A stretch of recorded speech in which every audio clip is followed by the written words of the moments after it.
Hello everyone.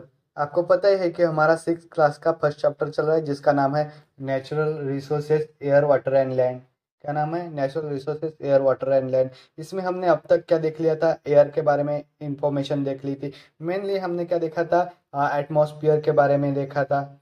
इसके बाद हमने वाटर मतलब हाइड्रोस्फीयर के बारे में जानकारी जान ली थी। इसके बाद हमने क्या किया था? लैंड के बारे में मतलब लिथोस्फीयर क्या होता है ये समझा था। देखो क्या क्या जाना था हमने। देखो यहाँ पे हमने एटमॉस्फेयर के थोड़ी बहुत इंफॉर्मेशन ली थी। क्या लिया था यहाँ पे? एटमॉस्फेयर के बारे में। देखो यहाँ पे हमने क्या जाना था? एटमॉस्फेयर के बारे में जाना था। Got it. देखो इसके बाद हम आए थे लिथोस्फीयर पर। लिथोस्फीयर। ओके। लिथो का मीनिंग क्या होता है? लिथो का मीनिंग होता है रॉक, ये बताया था मैंने। लिथो का मीनिंग क्या होता है? रॉक। Got it. देखो इसके बाद हमने देखी थी। देखो यहाँ पे क्या है? हाइड्रोस्फीयर, एटमॉस्फेयर एंड लिथोस्फीयर है। देखो lithosphere, atmosphere and hydrosphere. Okay. इन तीनों स्फीयर को मिला के एक आपका बायोस्फीयर बनता है। देखो अब हमने यहाँ पे बायोस्फीयर की डेफिनेशन भी क्या कर ली थी? लर्न कर ली थी। देखो यहाँ पे बायोस्फीयर की डेफिनेशन क्या लिखी है? Living things and the parts of lithosphere, hydrosphere and atmosphere which they occupy are together called biosphere. Living things and the parts of lithosphere, hydrosphere and atmosphere which they occupy are together called biosphere. इसका meaning क्या होता है? Living things के साथ lithosphere, hydrosphere and atmosphere, ये तीनों की तीनों क्या है? एक एक जगह पर एक दूसरे के साथ इंटरेक्शन करना, मीनिंग इंटरेक्शन करना, एक दूसरे पर डिपेंडेंट होना, यही क्या है? बायोस्फीयर है। ये बताया था मैंने। इसके बाद क्या था? एयर के बारे में इंफॉर्मेशन जान ली थी। अब एयर, एयर में क्या क्या होता है? देखो एयर के मोस्ट क्या कंपोनेंट्स बताए थे। एयर के कंपोनेंट्स कौन कौन से? नाइट्रोजन है। एयर के कंपोनेंट्स कौन कौन से है ये बताया था। देखो एयर के कंपोनेंट्स कौन कौन से? Nitrogen, oxygen, carbon dioxide, six inert gas. Six inert gas में बताया था कौन कौन सी गैसेस है? Argon, xenon, helium, krypton, neon, ये क्या है? इनर्ट गैसेस है। Then nitrogen dioxide, sulphur dioxide, water vapour and dust particle, ये क्या है? एयर के कंपोनेंट्स है। Got it. इसके बाद में हमने नाइट्रोजन का परसेंटाइल देखा था। 78% नाइट्रोजन प्रेजेंट होता है एयर में। ओके। देन ऑक्सीजन 21% होता है, organ 0.9%, other gases 0.07% and carbon dioxide 0.3%। इसके बाद हमने इसके यूजेस भी देख लिए थे। क्या क्या यूजेस है? नाइट्रोजन मेनली काम किस में हेल्प करता है? देखो यहाँ पे nitrogen is most abundant gas in the air and has 78% of the total amount of air. Got it? Then it is help to build very IMP. Very IMP. देखो it is a help to build the proteins. देखो क्या है?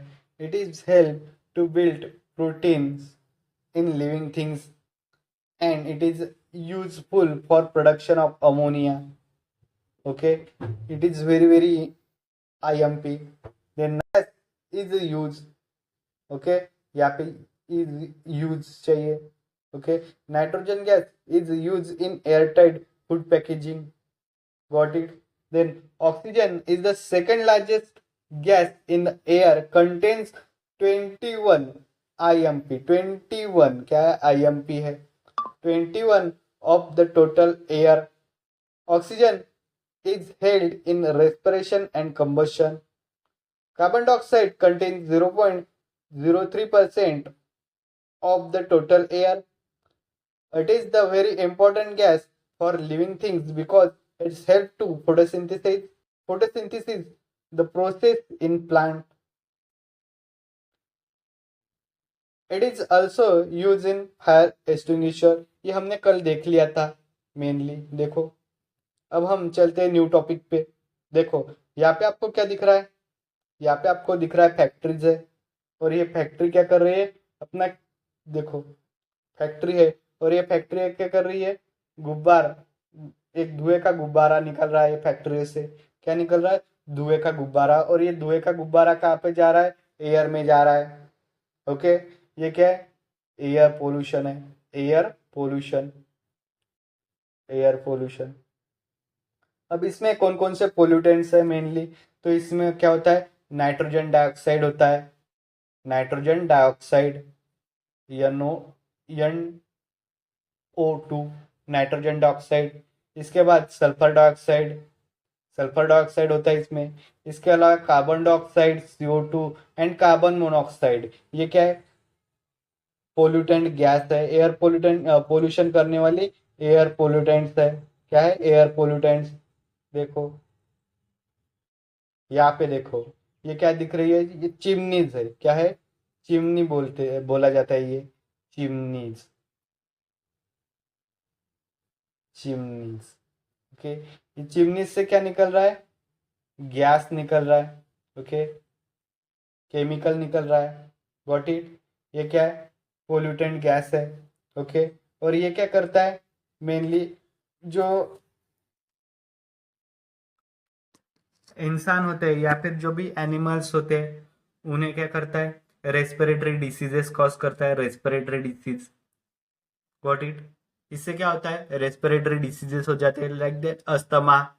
Okay, asthma, दमा का आपने नाम सुना है, वो किससे होते हैं, वो किससे होते हैं, पोल्यूशन की वजह से होते हैं। गॉट इट, पोल्यूशन की वजह से होते हैं, एयर, मेनली एयर पोल्यूशन। देखो ये सड़क दिखाई दे रही है हमें, देखो यहाँ पे आपको सामने का कुछ दिखाई दे रहा है क्या, नहीं, बिकॉज ऑफ एयर पोल्यूशन। देखो एयर पोल्यूशन का मेनली कॉजेस क्या है, एक फैक्ट्री से निकलता है। ओके, फैक्ट्री से होता है पोल्यूशन, किससे होता है, फैक्ट्री।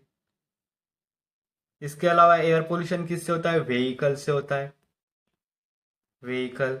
ओके, ये इंपॉर्टेंट सोर्सेस है एयर पोल्यूशन के, व्हीकल एंड फैक्ट्रीज। देखो इसके अलावा रेफ्रिजरेटर से होता है, रेफ्रिजरेटर,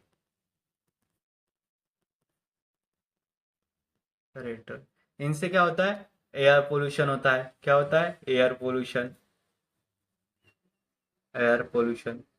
व्हाट इट, देखो factories and vehicle, factory, vehicle and refrigerator, इनसे क्या होता है, मेनली एयर पोल्यूशन होता है।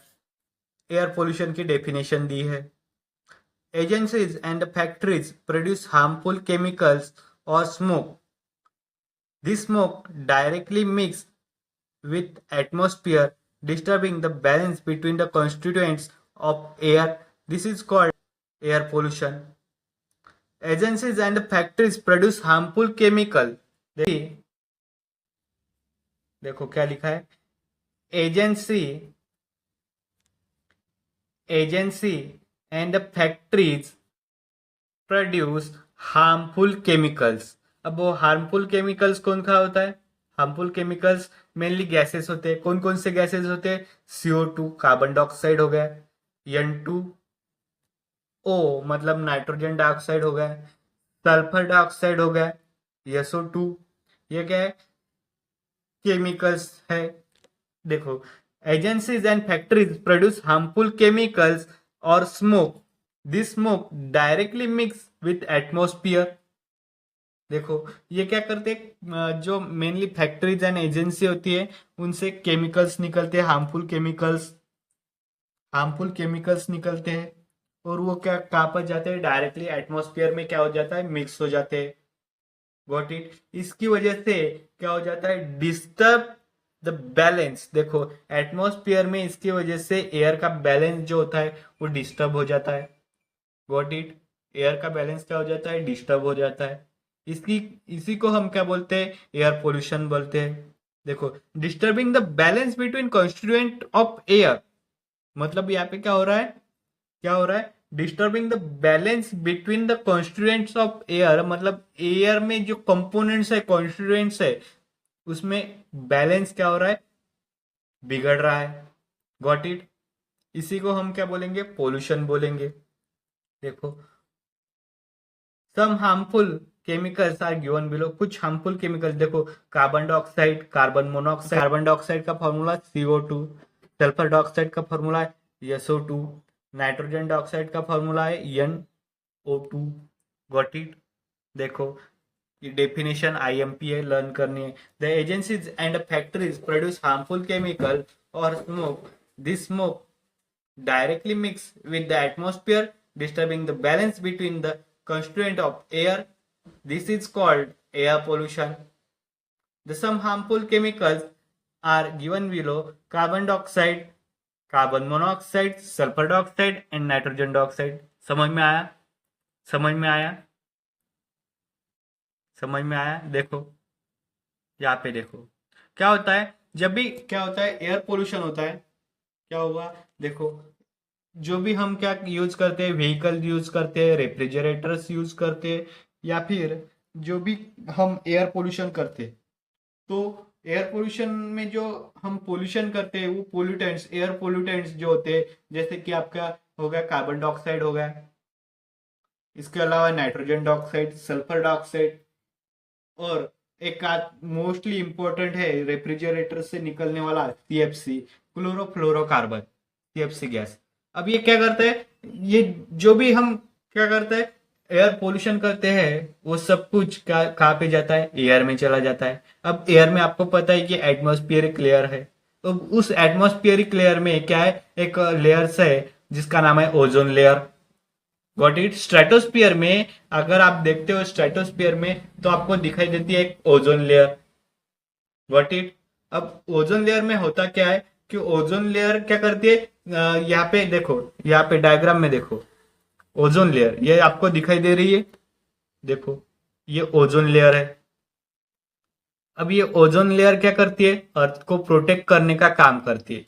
ये ओजोन लेयर क्या करती है, अर्थ को प्रोटेक्ट करने का काम करती है, किससे, सन रेज से, अल्ट्रावायलेट यूवी रेज से। ये क्या निकल रहे हैं, सन से अल्ट्रावायलेट यूवी रेज निकल रहे हैं। अब ये अल्ट्रावायलेट यूवी रेज क्या करते हैं, अगर ये डायरेक्टली ह्यूमन बींग्स पे आ जाए तो इससे क्या होता है, स्किन बर्न, या फिर क्या हो सकता है, आप नॉर्मल ह्यूमन बींग्स या फिर एनिमल्स की स्किन बर्न हो सकती है। इसके अलावा क्या हो सकता है, कैंसर भी हो सकता है। Got it. अगर ये डायरेक्टली अर्थ पर आए, अगर ये सनरेज डायरेक्टली अर्थ पर आते हैं, जैसे कि ये यूवी रेज डायरेक्टली सन पर आते हैं, तो इससे वो क्या हो सकता है, तो इससे कैंसर होने का खतरा होता है। तो ये डायरेक्टली अर्थ पर ना आए, तो इसके लिए क्या है, बीच में एक ओजोन लेयर है। बट हाल ही के दिनों में क्या हो रहा है, हाल ही के दिनों में हो यह रहा है कि हम क्या कर रहे हैं, डे बाय डे हम पोल्यूशन इंक्रीज कर रहे हैं, और इसी की वजह से एक गैस है जिसका नाम है CFC गैस। क्या नाम है, CFC, क्लोरोफ्लोरोकार्बन। अब क्लोरोफ्लोरोकार्बन रेफ्रिजरेटर से निकलता है और एटमॉस्फेयर में जाता है। अब ये एटमॉस्फेयर में जाने के बाद ये ऊपर स्ट्रेटोस्फीयर में जाता है, और स्ट्रेटोस्फीयर में जो ओजोन लेयर है उसे डैमेज करता है। देखो यहाँ पे दिख रहा है, ये CFC का फॉर्मूला है, CFC, carbon, chlorine and fluorine. Chloro, देखो ये क्लोरो, दो क्लोरो है, क्लोरीन है तो क्लोरो, एंड यहाँ पर फ्लोरीन है तो फ्लोरो, क्लोरोफ्लोरोकार्बन। और ये क्लोरोफ्लोरोकार्बन क्या करता है, इस ऑक्सीजन को ब्रेक करता है। अब यहाँ पे क्लोरीन क्या करेगा, ऑक्सीजन के साथ बॉन्ड बनाएगा, यहाँ पे टू ऑक्सीजन हो जाएगा, और यहाँ पे Cl, ये क्या हो जाएगा, ClO मॉलिक्यूल बनाएगा, क्लोराइड क्लोरीन मोनोऑक्साइड मॉलिक्यूल बन जाएगा। इसी की वजह से क्या होगा, यहाँ पे ओजोन लेयर डैमेज हो जाएगी। अब जब ओजोन लेयर डैमेज हो जाएगी तो ये जो सनरेज है वो डायरेक्टली अर्थ पे आएगी। Got it. अब देखो यहाँ पे ही देखो, यहाँ पे ये रेडनेस क्यों दिखाई दे रहा है अर्थ का, देखो यहाँ पे जो पोर्शन आपको दिखाई दे रहा है, यहाँ पे देखो, यहाँ पे अर्थ का पोर्शन आपको रेड दिखाई दे रहा है। ऐसा क्यों हुआ, ऐसा क्यों हुआ, देखो ऐसा इसलिए हुआ कि यहाँ पे सनरेज डायरेक्टली आती थी, यहाँ पे सनरेज डायरेक्टली आती है। यहाँ पे जो ओजोन लेयर है, ओजोन लेयर है वो डैमेज हो चुकी है, यहाँ की ओजोन लेयर डैमेज हो चुकी है। अब यहाँ पे जो भी जाता है इंसान, ओके, उसे या तो कैंसर या फिर स्किन बर्न होने का खतरा होता है। इसलिए ये जो क्या है, ये जो एरिया है वो इंसानों के लिए क्या कर दिया है, बैन कर दिया है। Got it, got it. अब क्या है कि पोल्यूशन है, देखो पोल्यूशन हो चुका है, तो पोल्यूशन मेजर करने के लिए भी क्या यूज किया जाता है, पोल्यूशन मेजर करने के लिए एक डिवाइस यूज किया जाता है जिसका नाम होता है AQI, एयर क्वालिटी इंडेक्स। क्या नाम होता है, AQI meter, air quality index metre.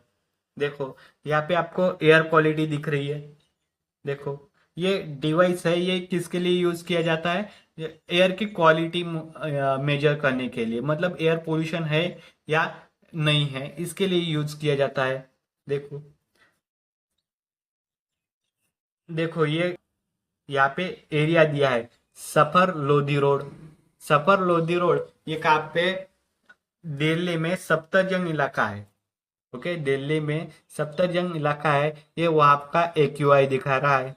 अब AQI देखो 2019 का AQI है, और यहाँ पे 500 हमें दिखा रहा है। तो ये क्या है, वेरी वेरी पुअर, मतलब यहाँ की एयर क्वालिटी क्या है, बहुत ही ज्यादा खराब है।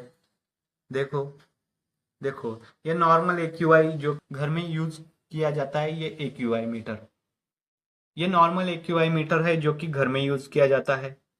देखो, देखो यहाँ पे क्या लिखा है, AQI meter, this device is use to measure of air quality in atmosphere.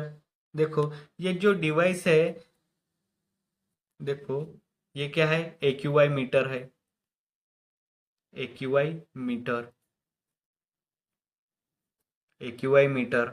अब इस AQI मीटर ये AQI मीटर क्या करता है, ये मेजर करता है एयर क्वालिटी इंडेक्स इन एटमॉस्फेयर। आपके एटमॉस्फेयर में एयर क्वालिटी कितनी है, एयर क्वालिटी, इसी की वजह से आपको, देखो इसमें क्या, आपके एयर में कितना कार्बन डाइऑक्साइड है, कितने कार्बन डाइऑक्साइड के पार्टिकल्स है।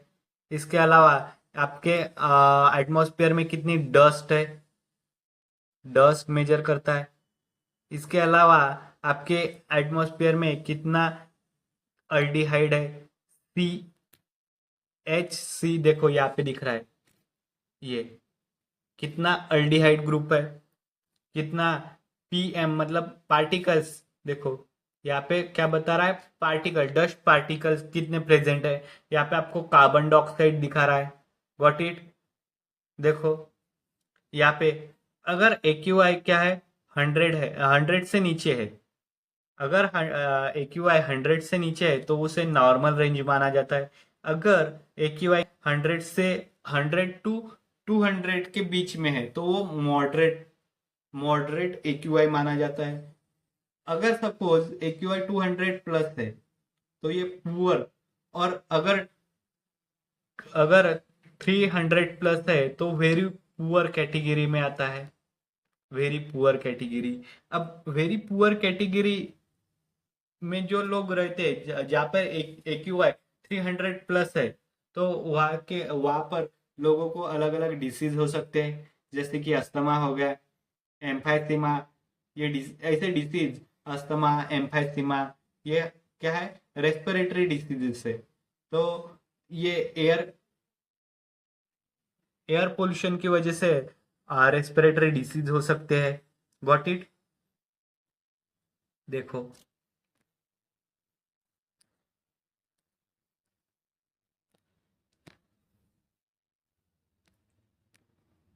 देखो यहाँ पे देखो, ये पिक्चर्स देखो, all the above pictures shows large scale emission of smoke through different agencies. This smoke directly mixes with the atmosphere, disturbing the balance between constituent of air. This is called as air pollution. Very IMP. देखो all about the pictures, देखो यहाँ से देखो, the smoke directly mix with the atmosphere, disturbing the balance between constituent of air. This is called air pollution. यहाँ पे क्या है, air pollution की डेफिनेशन दी है। देखो कहाँ से स्टार्ट होती है, कहाँ से स्टार्ट होती है, देखो, the different agency produce smoke, different agency produce harmful chemicals और smoke, this chemicals or smoke directly mix with atmosphere, disturbing the balance between the constituent of air. This is called air pollution. This is called air pollution. Got it? समझ में आई definition? क्या है कि देखो अलग अलग factories क्या करती है, अपने केमिकल्स एंड स्मोक क्या करती है, एटमॉस्फेयर में स्प्रेड करती है, और वही एटमॉस्फेयर में स्प्रेड किया हुआ केमिकल्स एंड स्मोक जो है, अगर वो एटमॉस्फेयर में आ जाए तो वो क्या करेगा, एयर के जो कंपोनेंट्स है, एयर के जो कंपोनेंट्स है उसे हार्म करेगा, और वहां पे एयर का बैलेंस क्या कर देगा, कम ज्यादा बिगाड़ देगा, वहां पे एयर का बैलेंस क्या कर देगा, बिगाड़ देगा। अब एयर का बैलेंस वहां पे बिगड़ गया है तो इसी को हम क्या बोलेंगे, एयर पोल्यूशन बोलेंगे। Got it? The harmful gases are given through the combustion of fuel in vehicles and the big industry, and also through incomplete combustion of fuels like wood and coal। देखो जो harmful gases है, जो harmful gases है वो कहाँ से निकलते हैं, वो निकलते कंबशन ऑफ फ्यूल्स, मतलब फ्यूल्स जलाने से। देखो जैसे कि वुड हो गया, कोल हो गया, इसको जलाने से। इसके अलावा क्या है, जो व्हीकल्स है, ओके, व्हीकल्स में जो क्या होता है, पेट्रोल्स होता है, डीजल्स होता है, उसे भी जलाने से, उसे भी बर्न करने से हार्मफुल गैसेस निकलते हैं। उससे कौन सा गैस निकलता है, mainly carbon dioxide and carbon monoxide निकलता है व्हीकल से। Carbon dioxide and carbon monoxide निकलता है। कौन सा निकलता है, carbon dioxide and carbon monoxide. And in a big industry and also through the incomplete combustion of fuels like, देखो इसके अलावा एक बड़ी इंडस्ट्री से, केमिकल इंडस्ट्री से भी क्या निकलता है, केमिकल्स निकलते हैं। इसके अलावा किससे निकल सकता है, incomplete combustion of fuels like wood and coal. देखो यहाँ पे हार्मफुल गैसेस निकलने के 3 टाइप दिए हैं, कहाँ से निकल सकता है, देखो through combustion of fuels in vehicles, देखो व्हीकल से आपका पोल्यूशन हो सकता है। इसके अलावा किससे हो सकता है, incomplete combustion of fuels like wood and coal. Incomplete combustion करने से, जैसे कि incomplete combustion of wood and coal, इसके वजह से क्या निकल सकता है, आपका पोल्यूशन हो सकता है। इंडस्ट्री से, देखो इंडस्ट्री से क्या पोल्यूशन हो सकता है, as a result air pollution is increasing day by day. इसी की वजह से क्या हो रहा है, डे बाय डे आपका पोल्यूशन इंक्रीज हो रहा है। Got it? देखो harmful substance release throughout the combustion of fuels, देखो यहाँ पे देखो nitrogen dioxide, carbon dioxide, carbon monoxide, sulphur dioxide and soot, ये क्या है, केमिकल, हार्मफुल केमिकल्स है। देखो ozone layer, the protective shell, there is a layer of O3 gas, मतलब ओजोन 3, हाँ, there is a layer of ozone O3 gas in lower part of stratosphere. देखो O3 gas कहाँ पे present होता है, stratosphere में होता है, lower part of stratosphere. Ozone gas is not directly useful for survival of living things. Ozone gas is not directly useful for the survival of living things. It is very important for living things to have this layer of ozone at a high altitude around the earth। देखो ozone gas क्या है, ozone gas अगर troposphere में है, troposphere में है मतलब सबसे नीचे वाले एटमॉस्फेयर की निचले वाली लेयर में है तो वो हार्मफुल है। अगर वो स्ट्रेटोस्फियर में है, स्ट्रेटोस्फियर में है तो ओजोन गैस क्या है, हेल्पफुल है। स्ट्रेटोस्फीयर में क्या है, हेल्पफुल है, क्योंकि स्ट्रेटोस्फीयर में क्या करता है, अल्ट्रावायलेट रेज को वो रोकता है। और अगर वो ट्रोपोस्फीयर में है तो ट्रोपोस्फीयर में पोल्यूशन कॉज करता है। गॉट इट, वही दिया है। देखो, ozone gas is not directly useful for survival of living things. Ozone gas directly हमें डायरेक्टली क्या करने, देखो ओजोन गैस डायरेक्टली हेल्पफुल नहीं है। ओजोन गैस लिविंग थिंग को डायरेक्टली हेल्पफुल नहीं है, लेकिन क्या करता है, लिविंग है। ओजोन गैस ट्रोपोस्फियर में लिविंग बींग्स को डायरेक्टली हेल्पफुल नहीं है, वो पोल्यूशन कॉज करता है। लेकिन स्ट्रेटोस्फियर में होना एक क्या है, वेरी वेरी इंपॉर्टेंट है। ओजोन गैस का स्ट्रेटोस्फियर में होना इंपॉर्टेंट है। क्यों? क्योंकि वो प्रोटेक्ट करता है यूवी रेज को अर्थ पे पहुंचने से। Got it. देखो, ultraviolet rays coming from the sun ultraviolet rays coming from the sun are very harmful for living things. Ozone gas absorb these rays. देखो, very very important, ozone gas absorb these rays, मतलब कौन सी, UV rays. As a result life on earth is protected. As a result life on earth is protected. Got it, समझ में आया। Ozone layers is destroyed if chemical gases like carbon tetrachloride or the chlorofluorocarbons used in air conditioners and refrigerators mix with the air. इसका meaning क्या है?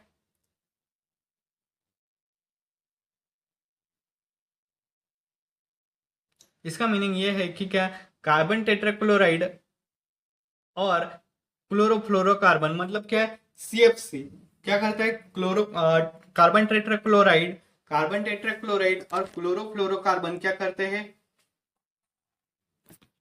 करते हैं, ozone layer को destroy करते हैं।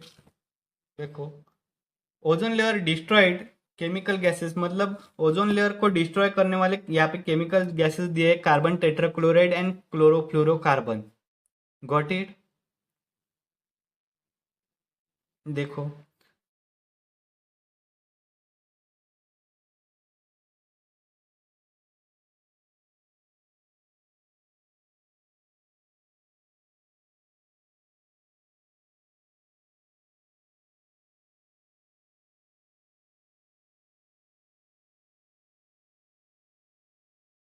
एयर कंडीशनर्स एंड रेफ्रिजरेटर्स में जो यूज किया जाने वाला क्लोरोफ्लोरोकार्बन्स है, उसकी वजह से क्या होता है, जो ओजोन लेयर होती है, ओजोन लेयर स्ट्रेटोस्फीयर में जो ओजोन लेयर होती है वो डिस्ट्रॉय हो रही है।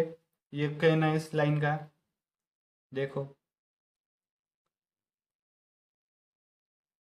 the 16th of September is celebrated as Ozone Protection Day all over the world to make everyone